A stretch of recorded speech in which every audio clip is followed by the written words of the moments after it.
परमाराध्य सद्गुरु महाराज का प्रवचन महर्षि में ही सत्संग सुधा सागर से प्रवचन संख्या 234 अपने को शुभ गति में ले जाने का उपाय। प्यारे लोगों, हम लोग जहाँ रहते हैं इसको संसार कहते हैं।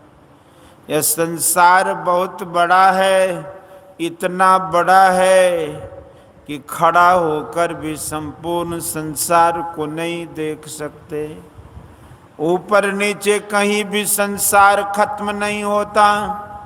देखने में यह संसार सागर है। इस बहुत बड़ी दुनिया में विराट रचना में हम लोग पड़े हुए हैं। हम देह में आए हैं और देह संसार में रहती है।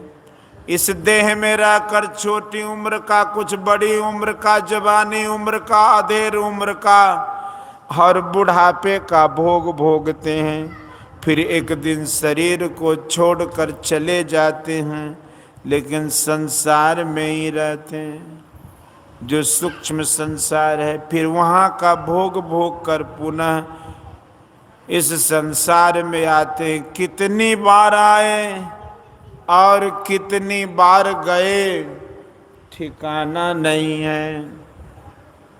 इस संसार में किसी न किसी प्रकार का दुख होता ही है। दुख कभी पीछा नहीं छोड़ता, यहाँ तक कि परलोक में भी दुख कभी पीछा नहीं छोड़ता। दूसरे जन्म में भी दुख होता है। इसलिए हमारे यहाँ जितने अच्छे आदमी आए उन्होंने एक स्वर से कहा कि संसार से बिल्कुल छूट जाओ। इस संसार में जब तक शरीर लेकर आओगे तब तक अवश्य ही दुखी होगे। इसलिए इस संसार सागर को तरने के लिए सभी महापुरुषों ने कहा, ईश्वर भजन करके संसार सागर से तरना होगा। ईश्वर भजन ही ऐसा है जिसका अवलंब लेकर सारे दुखों को कोई पार कर सकता है। फिर वह दुख में नहीं आवेगा। यही एक उपाय है। भगवान श्री राम ने यही समझा था। वे राजा होकर शासन करते थे और कहते थे कि उनके समय में लोग बहुत सुखी थे। फिर भी जो स्वाभाविक दुख है वह तो आवेगा। स्वयं उनको भी स्वाभाविक दुख आया और उनको भी भोगना पड़ा। दैहिक ताप, शरीर में जो रोग उत्पन्न होते हैं। दैविक ताप अकस्मात होता है, जैसे गाछ से गिर जाना या फिसलकर गिर गए, हड्डी टूट गई आदि। भौतिक ताप प्राणियों द्वारा जो कष्ट प्राप्त होता है, जैसे बिच्छू का डंक या सर्प का दंश आदि, ये तीनों होते ही रहते हैं। एक आदमी ने सीता जी के प्रति घृणा भाव का कुछ शब्द कहा था। गोस्वामी तुलसीदास जी ने रामायण में लिखा है, किसी ये निंदक अघ ओघ नसाए, अलोक बिशोक बनाए बसाए। भगवान राम को दुख हुआ कि हमारी प्रजा सीता जी से प्रसन्न नहीं है। उन्होंने सीता जी को छोड़ दिया। सीता जी वन में चली गई। यह सीता जी के लिए दैविक ताप हुआ। इन तापों से छूटने का उपाय करो, यही संतों का उपदेश है। बिना ईश्वर भजन के इन त्रैतापों से छूट नहीं सकते। भगवान श्री राम ने इसको समझा कि प्रजा को जितना सुख मिलना चाहिए मिल रहा है, किंतु शरीर छोड़ने के बाद भी प्रजा सुखी रहे, इसलिए उन्होंने सब लोगों को बुलाकर सभा की और यह शिक्षा दी, बड़े भाग मानुष तन पावा, असुर दुर्लभ सब ग्रंथ ही गावा। साधन धाम मोक्ष कर द्वारा, पाई न जेहि परलोक संवार, सो परत्र दुख पावई। सिर धुन धुन पछताय, काल ही कर्म ही ईश्वर ही, मिथ्या दोष लगा। यही तन कर फल विषय न भाय, स्वर्ग स्वल्प अंत दुखदाय। नर तन पाई विषय मन दे, पलटि सुधाते सठ बिसले। ताहि कबहु भल कहई न कोई, गुंजाग्रह परस मन खोय। आकर 4 लक्ष्य 84, जो निभ्रमत यह जीव अविनाश। फिरत सदा माया कर प्रेरा, काल कर्म स्वभाव गुण घे। कबहुक करि करुणा नर दे, देत ईस बिनु हेतु सने। नर तनु भव वारिधि कहूँ बेरो, सन्मुख मरुत अनुग्रह में। करन धार सद्गुर दृढ़ नावा, दुर्लभ साज सुलभ करि पावा। जो न तरै भव सागरा, नर समाज यस पार। सो कृत निंदक मंद मति, आत्महन गति जा। किसी भी जाति के शरीर में रहो, छोटे बड़े की बात नहीं। श्री राम सबरी के यहाँ जाते हैं, वहाँ और भी बड़े बड़े तपस्वी लोग थे, लेकिन उन सबों के यहाँ नहीं गए। वशिष्ठ मुनि ने निषाद को अपने हृदय से लगाया। भगवान श्री राम ने सबरी के जूठे बेर खाए, यह प्रसिद्ध है।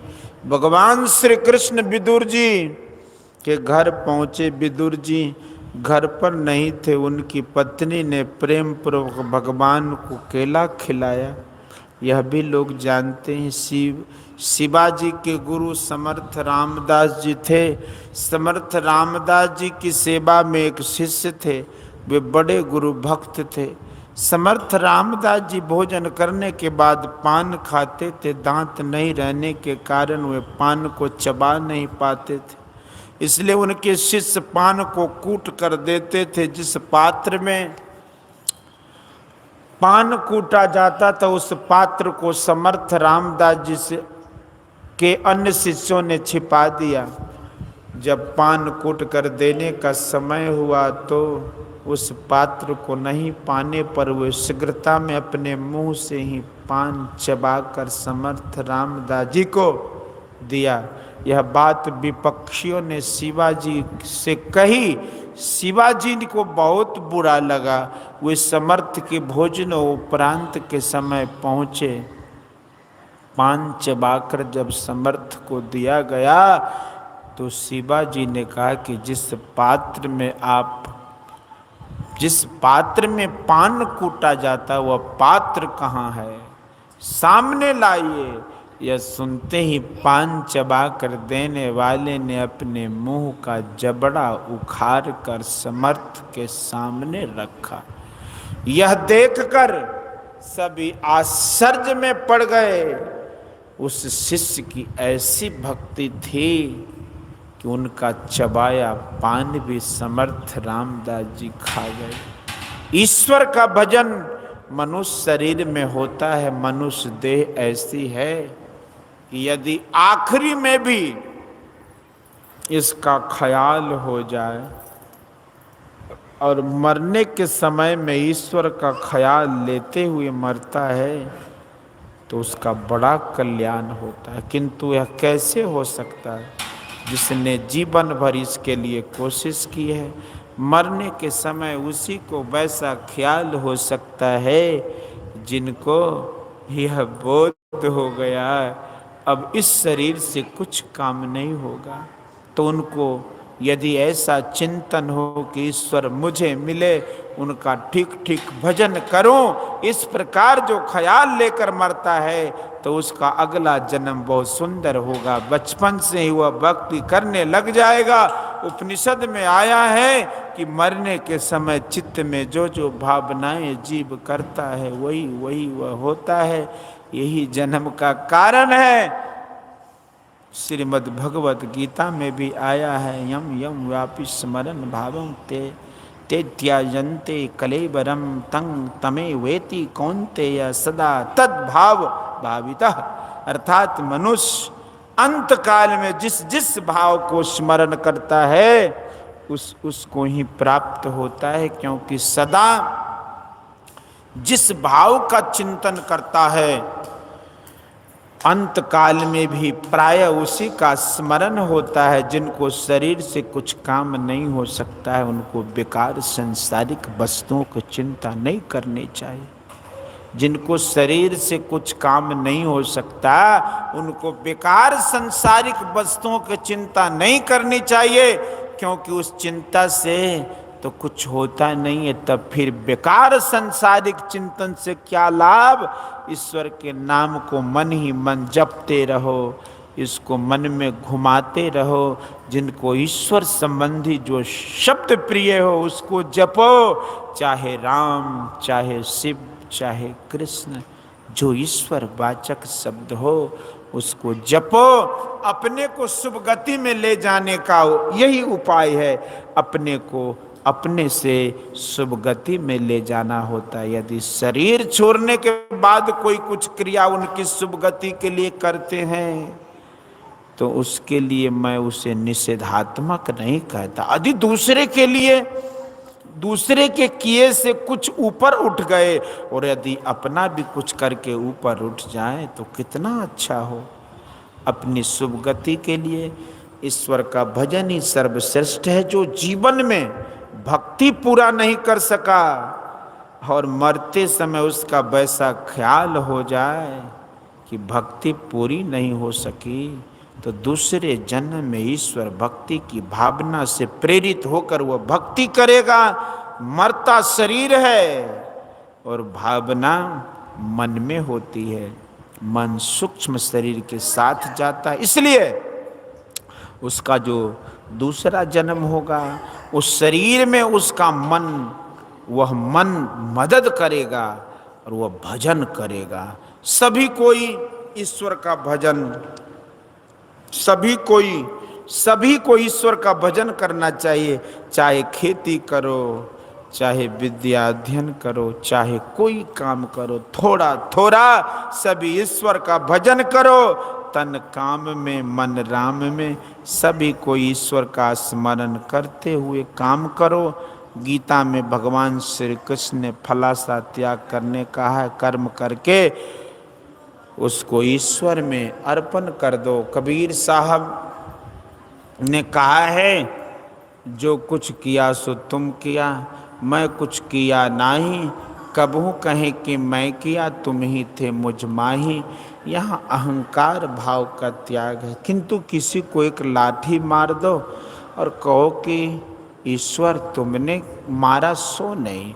संत बनने के जितने अच्छे अच्छे कर्म हैं उसके लिए जो कुछ किया सो तुम किया, मैं कुछ किया नहीं। ईश्वर भजन करने में यदि ईश्वर भजन का अहंकार आता है तो उसको परमात्मा भजन में ही गिराता है। ईश्वर का भजन मन में ऐसा बना लीजिए कि शरीर छोड़ते छोड़ते भी वही याद रहे।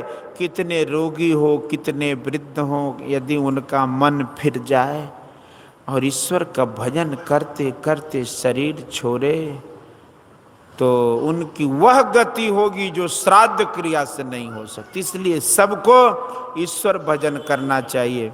इसलिए भगवान श्री राम ने कहा यह शरीर बड़े भाग से मिला है। संक्षेप में भगवान श्री राम ने समझाया कि यह शरीर विषय भोग के लिए नहीं है, ईश्वर का सुख भी थोड़ा ही है और अंत में दुख है।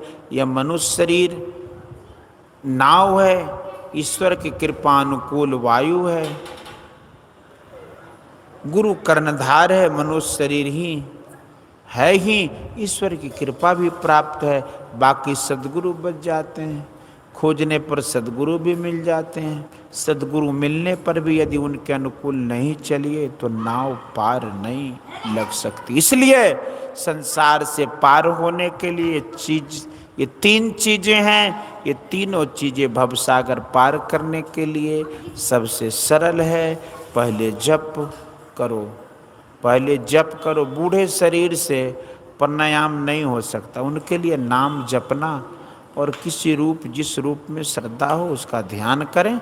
यदि उनको दृष्टि साधन करने कहा जाए तो उनसे नहीं होगा, इसलिए उनको शब्द साधन करना चाहिए। बहुत बूढ़े के लिए ये तीन काम है, इनमें किसी एक का भी अभ्यास करते हुए शरीर का त्याग करना चाहिए। किसी एक का भी अभ्यास करते हुए शरीर का त्याग करना चाहिए। अगर ऐसा होता है तो कल्याण होगा। बोलिए श्री सद्गुरु। यह प्रवचन पुरैनिया जिला अंतर्गत खजूरी